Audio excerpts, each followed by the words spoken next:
Sir आता तुम्ही स्वप्नपूर्ती देताय, त्याच्यामध्ये मल्टिपल कोर्सेस देताय. सो आता स्टुडंटचा असा पण एक क्वेश्चन आहे, की मल्टिपल कोर्सेस आमच्याकडून होतील का? बरोबर आहे. म्हणजे हा प्रश्न पडू शकतो आणि इथं मी नेहमीच सांगतोय, की तुम्ही तुमच्या कॅपॅसिटीप्रमाणे निर्णय घ्या आणि कॅपॅसिटी वाढवायचा प्रयत्न तर करायलाच हवा. पण असं पण नाही व्हायला पाहिजे, की ते एकदमच ओव्हरवेल्मिंग झालं, त्यामुळे मला नाही जमलं. So you have choice. म्हणजे फर्स्ट बीटमध्ये आम्ही सारखं तेच म्हणतोय आता, की तुम्हाला ऑप्शन्स अवेलेबल आहेत. तुम्ही राईट ऑप्शन चूज करा. ऑप्शन्सच अवेलेबल नसणं हे एक वाईट प्रकार असतो. तो आता होणार नाही. त्यामुळे boss you need to decide, की काही लोकांना असं असतं, की बाबा मला आता कोडिंग चांगलं कळालेलं आहे, मला प्रोग्रामिंग चांगलं येतंय, मला लॉजिक बिल्डिंग चांगलं येतंय, मला ह्या सगळ्या गोष्टी जमत आहेत. तर त्यांनी 2 कोर्सेस एकत्र करायला हरकत नाही. म्हणजे एक कोर्स जसं आपण म्हणतोय, की ऑफलाईन करत असतील आणि एक ऑनलाईनला त्यांनी रजिस्टर केलं. कारण मी काय बघितलं, तुम्ही हे कराल की नाही हा नंतरचा तुमचा प्रश्न आहे. पण दुनिया हे करतीये बॉस. म्हणजे मी अनेक ठिकाणी माझेच काही स्टुडंट बघितले. ॲक्च्युअली स्वप्नपूर्तीची आयडिया तिथून पण आली, की काही लोकं, काही स्टुडंट्सनी माझ्याच जावाचा कोर्स केलेला. मला माहिती आहे, मी रोज त्यांना शिकवतोय जावा आणि LinkedInवर जिथं पायथनसाठीचं ओपनिंग आहे, तिथं ते म्हणतायत की आय एम इंटरेस्टेड. ह्याचा अर्थ ते पायथन पण कुठेतरी शिकणार आणि त्यासाठी अप्लाय करणार. तिथूनच मला लक्षात आलं, की बाबा ह्या लोकांना आपण पायथन देऊ शकतो. पण आधीचा मी असतो, तर मी उलट म्हटलं असतं, की अरे तुम्ही असं का करताय? एकावर लक्ष ठेवा, एकच गोष्ट करा आणि मग दुसरीकडे जा. But then I realise over a period of time, की मी जसं आता म्हणतोय, की अनेक टूल्स आलेले आहेत. टिपिकल ChatGPTनी पण जर आपण बघितलं, तर कितीतरी वेळ वाचतोय. आणि आम्ही असे इलॉजिकल कधीच नाहीये फर्स्ट बीटमधले लोक, की नाही ChatGPT वापरायचा नाही, असं होतं, तसं होतं. ते वापरणारच लोकं. तुम्ही किती म्हटलं तरी. व्हाईट कोडिंगसारखी गोष्ट आली आहे आणि तुम्ही जर अजून पण म्हणताय, की ChatGPT वापरू नका, तर ते कसं चालेल बरं? सो मुद्दा हा आहे माझा, की लोकांकडे वेळ वाचतो आहे, स्टुडंट्सचा वेळ वाचतो आहे. आता आमच्यासारखे टीचर्सचं ते एक कर्तव्य आहे, की बाबा हा वाचलेला वेळ त्यांनी नक्की कुठे इन्व्हेस्ट करायचा ते सांगणं. त्यामुळं आम्ही म्हणतोय, की स्वप्नपूर्ती सारखी योजना आहे.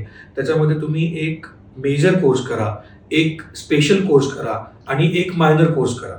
आता खरंच तुम्ही स्वतः 10-12 तास अभ्यास करू शकता की नाही करू शकत ते तुम्ही ठरवा. अर्थात पुन्हा तिथंच आहे, की कसं नक्की ते हँडल करायचं आहे, it's all up to you. काही लोक असं कॉम्बिनेशन करतील, की बाबा मेजर आणि मायनर इज माय बॅलन्स, मला तेवढंच आता करू दे. म्हणजे कोणीतरी पायथन करतंय मेजरमध्ये आणि इकडे टेस्टिंग करतंय आणि टेस्टिंगमध्येच एनिवे जावा आहे थोडं, तर ते कव्हर होऊन जाईल. कोणी असं म्हणेल, की नाही मला मेजर आणि स्पेशलचं कॉम्बिनेशन आहे, तेवढी ताकद आहे माझी. स्पेसिफिकली मेजर आणि स्पेशल बघायला गेलं तर एवढ्यासाठीच, की जे मेजर असेल ते तुम्हाला आम्ही नैपुण्य नावाच्या योजनेमध्ये तुम्हाला त्याचं आम्ही सर्टिफिकेट वगैरे देतो प्रोजेक्टसाठीचं. त्यामुळं मेजर फक्त नावाला आहे. खरं तर ते मेजर आणि स्पेशल कोर्स जे आहेत ते इक्विव्हॅलेंट आहेत, की तुम्ही पायथन पण करू शकता आणि जावा पण करू शकता. सो पुन्हा त्याच्यात पण, की पायथन डेटा सायन्स करायचं की पायथन फुल स्टॅक करायचं, it's up to you. So all the options are available now. Now it's up to you, की तुम्ही ते 12 तास, 16 तास अभ्यासाचे कसे इन्व्हेस्ट करणार. मुद्दा असा आहे, की हे करू शकतो का, हे अप टू 1% असणार आहे. I totally realise that. पण हे करायला पाहिजे का? आता जग त्या दुनियेत आलेलं आहे, IT त्या दुनियेत आलेलं आहे, हे करायलाच पाहिजे. सो बॉस तुम्ही नाही करत असाल तर दुसरं कोणतरी करतंय. मग नंतर तेव्हा असं म्हणू नका, की त्यांनी माझा जॉब घेतला. जसं आजकाल सगळे म्हणतात, की AI जॉब घेणार नाहीये. AI येणारा माणूस जॉब कदाचित घेईल. तसंच हे पण आहे, की मला फक्त जावा येतं, मी 4 ठिकाणी अप्लाय केलं जावाच्या. अरे पण त्याला जर जावा आणि पायथन येतं आणि त्यांनी 4 आणि 4 मिळून 8 ठिकाणी अप्लाय केलं, तर त्याची प्रोबॅबिलिटी वाढणार आहे. आता तुम्ही ठरवा, तुम्हाला तुमची प्रोबॅबिलिटी वाढवायची आहे की नाही, कधी वाढवायची आहे. हां, मी पुन्हा पुन्हा त्या साईडला येतोच आहे, की तुम्ही हे ठरवू शकता की कधी. करावं तर लागणार आहे.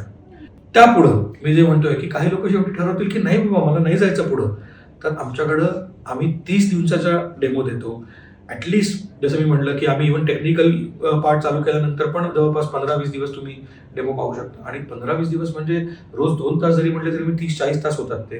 ॲटलिस्ट त्या ह्याच्यामध्ये आम्ही डेमो जेव्हा म्हणतो, आम्ही रिफंड देतो प्रत्येक रुपया. एक रुपया आम्ही ₹1 कापला जात नाही, जर तुम्हाला कळत नसेल तर.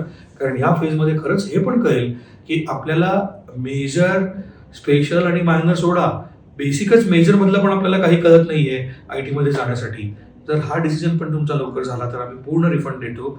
पण हे डिसिजन्स तुम्ही लवकर घ्यायला पाहिजेत आणि वेळेत घ्यायला पाहिजेत. पूर्ण वेळ निघून गेल्यावर उपयोग नाही.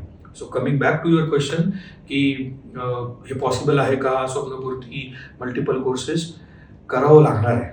आता ते तुम्ही ठरवायचं आहे की लवकरात लवकर निर्णय घेऊन कराल, कारण दुनिया करते हे सगळं काम, इतकं तासाचं काम आणि इतक्या ठिकाणी अप्लाय वगैरे, इट्स अप टू यू.